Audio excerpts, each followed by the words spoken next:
to the China ETFs. We mention them often. They are not the same. They're down dramatically today in the sell-off. FXI is a large cap ETF that's down 3%. The Extractors Harvest China A shares ETF, that's down nearly 6%. MSCI China ETF down more than 3%. As we've said before, guys, they're not exactly the same things. We'll explain that to you, Todd.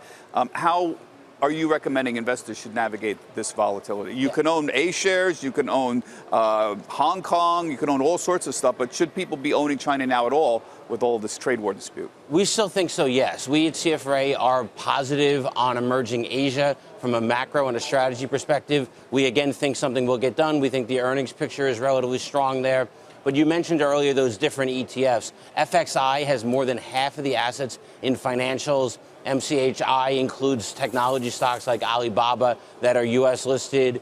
The A-shares products are again different because it's focusing just on that local market. And the A-shares are being added an increased weighting in the MSCI benchmarks coming up in later this month. So exposure to IEMG and EEM is going to have more exposure to the A-shares. You can get in front of that with KBA or ASHR. Again, this is a choice with how you feel. I mean, personally, I like broad exposure. Why just get China A shares? You want Hong Kong shares. There's listed China shares here. Alibaba is a good example. Only lists here. You don't get that if you just own the A shares. So in my opinion, you'd own a broad spectrum of Chinese stocks. But Ben Johnson, the key here is there's a little bit of a difference between trade wars and the Chinese economy. They're related, but they're not exactly the same thing. We have seen the Central Bank of China furiously stimulate in the last 6 months. It seems to be having some effect. The numbers have been a little bit better in the last couple of months. There's still a debate about whether we're bottoming at all. Morningstar's thoughts here?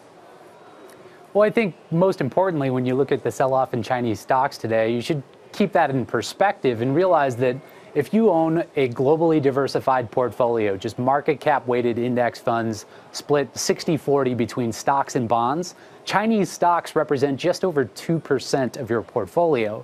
So what I'd be more concerned about is the fact that we live in a globally interconnected world and that anything that takes place with respect to Chinese-U.S. trade relations is inevitably going to have unforeseen ripple effects that might affect global markets. So again, if you're really worried about the implications of these trade talks, whether they materialize, whether they fail, whether they go sideways, you should rethink your asset allocation first and foremost and assess whether or not you're comfortable with your mix between stocks and bonds and the makeup of your equity exposure. And I would agree with you, Bob, that in the case of potentially overweighting Chinese market exposure, we tend to favor broadly diversified market capitalization weighted indexes and the funds that track them. Well, let's talk about asset allocation. We've often talked on this show about the triumph of indexing. I think that's what we've been seeing here. Let's talk to the man who's in charge of all that. For more on China's impact on the global markets and ETFs, we'll bring in Henry Fernandez. He's the chairman and the CEO of MSCI, and these are the index people. Henry, one of the things that you have been very involved in the last year is slowly increasing the weighting of China's mainland shares into the global stock market, in global ETFs. Your emerging market index has slowly been increasing China A shares. Could you just briefly bring us up to date on where that is going? Because the key point here is all of you who own any kind of international funds, likely your weighting in China is going to be going up, largely because of work like you are doing. So bring us up to date very briefly on where is this inclusion? Yeah, Bob, so in terms of where we are is the MSCI Emerging Market Index is made up of all Chinese, has in it a lot of Chinese exposure from different markets. You mentioned whether it's a company listed in New York, Alibaba, whether it's a company listed in Hong Kong, and whether it's a company listed domestically inside China. Clearly, at the moment, the vast majority of the China exposure in the MSCI Emerging Market Index are companies that are listed outside of China because they're free to trade. You can buy them and sell them anytime. That's about 30% of the index today. Now this is Hong Kong largely, and to a certain extent the United States. For example, I point out Alibaba trades only here. Right.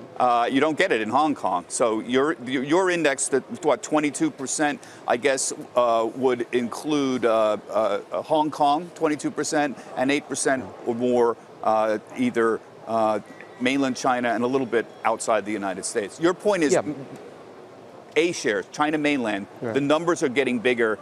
and you're including more of mainland China. Correct. Right now, as of this moment, the China exposure coming out from the domestically listed companies, A shares, is less than 1%.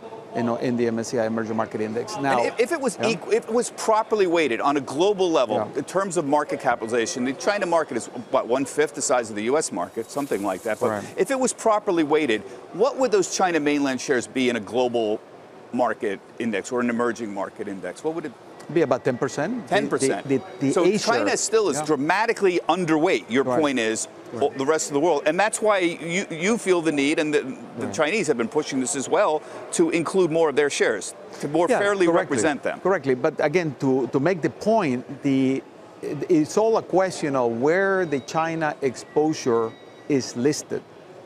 We already have 30% of the emerging market index in China exposure that is listed outside of China. So if you buy, a product that has the MSCI Emerging Market Index as the underlying, you already are exposure to. These are Chinese companies. They do business in China and all of that. So what we're now facing in is the China shares, the companies that have shares inside China, which is very small today, but as over time, as the weight goes up, it's going to be dramatically higher. Todd, I think the point here is he said 1% mainland China in the emerging market index that we buy, the EEM, famous indexes. And if it was fully weighted, it would be close to 10%. The point is you're going to be owning a lot more China shares in the near future if you own any kind of international, even the global indexes would increase as well. Right. So if you owned EEM or IEMG, which are well-diversified emerging market ETFs from iShares that are tracking those MSCI benchmarks, your weighting in China A shares is going to be going up. So you can do a few things. You can do nothing and just be happy that you're getting more exposure to that. Or you can get in front of that using China A shares or China broad ETFs that will be including A shares, so that you can get ahead of that. And we'll also see mutual funds that track the MSCI emerging market benchmarks having to follow suit as well. And what's important about this, everybody who's watching, is that these are the people who are determining what you're going to be owning, because as we've said, indexers rule the world now. We're in the ETF business. ETFs are largely a passive investment. So when Henry at MSCI make a decision to include more China shares, you're going to own more China shares if you're in those kinds of global markets. That's why what you're doing is very important. You've included Saudi Arabia this year in emerging markets for the first time. I guess it's small, maybe 2% of the market, but it used to be a frontier market just a short while ago. So the world is changing, and you're trying to reflect that. Yeah, what we're trying to do is, when we look at markets around the world, particularly markets that were closed in the past and now are opening up, we're including them in the opportunity set so that investors can diversify their portfolios and hopefully add return by having them. We have not yet included Saudi Arabia. It was announced, and the actual inclusion, or at least half of it, will be at the end of this month, and then the second half at the end of the summer. Now, there is some debates about what's an emerging market and what's not, for example. So South Korea is the good example. You include South Korea in your emerging market index, and we all own South Korea because it's in your indexes. But other indexes, some competitors, exclude South Korea. They think it's a developed. So you do get into, there are debates about what should be included in these indexes. I call it the politics of indexing. It's a judgment decision on a certain level. Would you agree?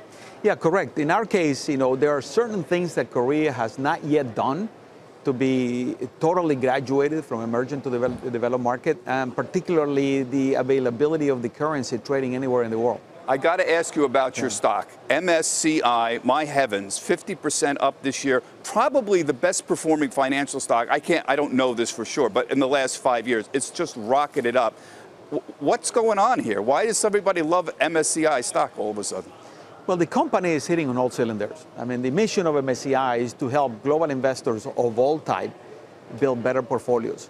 So you can see that the opportunity set is very large for us. So whether it's global investing, as we were talking about, factor investing, ESG investing, private asset class investing, we're there.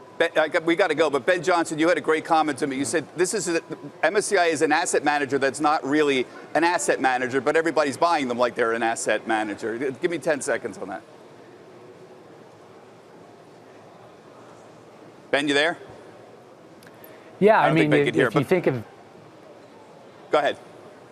Sorry, if you think of the makeup of the business and the prevalence of the MSCI index suite and the growth of indexing broadly, and to the extent to which the firm collects fees that are directly linked to the growth of indexing and the growth of ETFs more broadly, they're driving a lot of investors' capital, especially at the margin when you look at decisions like the expansion of A-share inclusion, the graduation of Saudi Arabia into the emerging markets. The decisions that are taking place within those walls are having meaningful effects on where investors' capital is being allocated in all corners of the world.